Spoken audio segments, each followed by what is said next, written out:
Wildfires are raging out of control across Portugal's mountainous north, surrounding the town of Aruca. Residents taken by surprise race to avoid being caught up in the flames. Portugal is burning. Wildfires are spreading fast. Communities displaced. Roads closed. The temperatures topping 40 degrees Celsius. Strong winds and the steep, heavily wooded terrain is hard to access. Air support is essential. Don't let wildfires ruin your trip.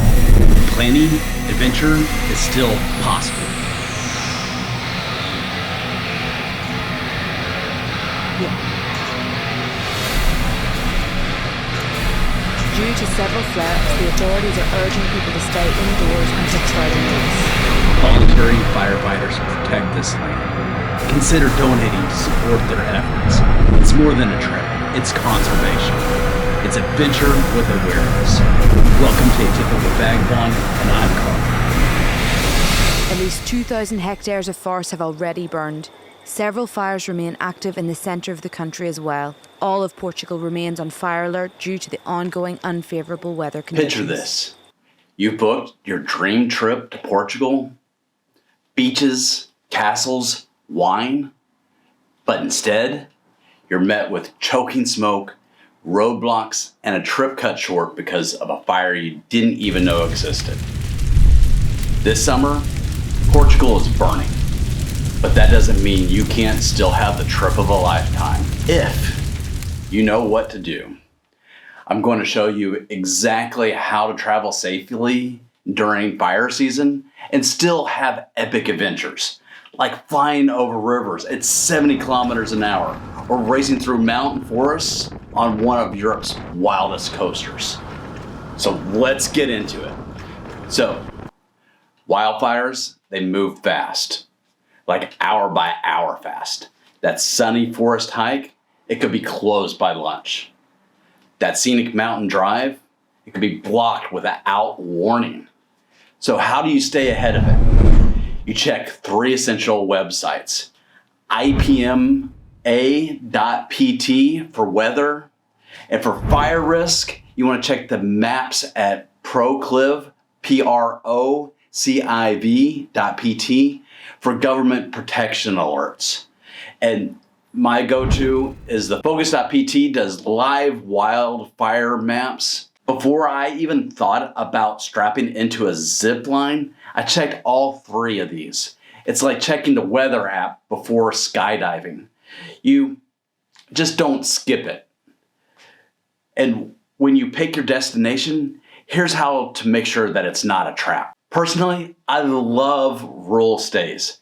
You have stone cottages, forest cabins, and so many other places to explore inside of Portugal. Nothing quite beats the mountain air, but in fire season, that is risky. If you are deep in the woods with only one road out, you're basically playing with matches. So what did I do? I stayed in Coimbra.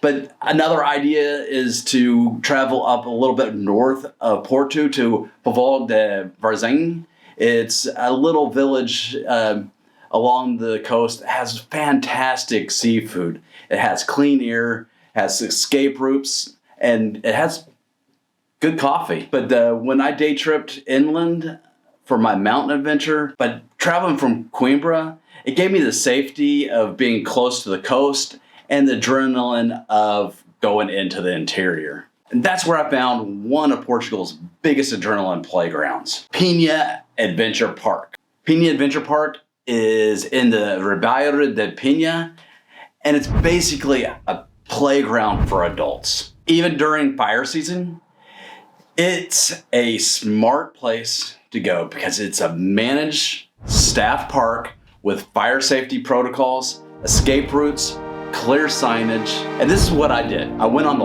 longest zip line in Portugal, 1.5 kilometers long, soaring nearby the Tamega River.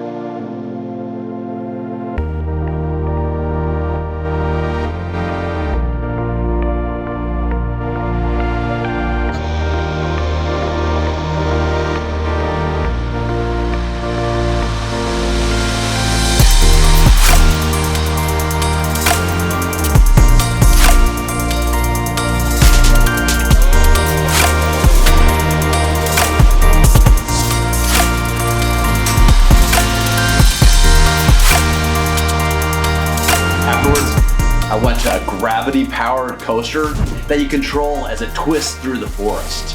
And for the hardcore folks, they have climbing walls, rope courses, canyoning, and I did the zip line and the coaster because when you do, you get to fly and race in the same day. It's an adventure, but with eyes wide open. So quick pause. If you want to support the channel and help me keep this ad-free, click the join button. I turn down most sponsorships because I want to keep this about real travel, not selling you socks, filters, or some silly gadget. Here you can get behind the scenes content, travel tips. If you help me stay independent, I'll give you a great thank you.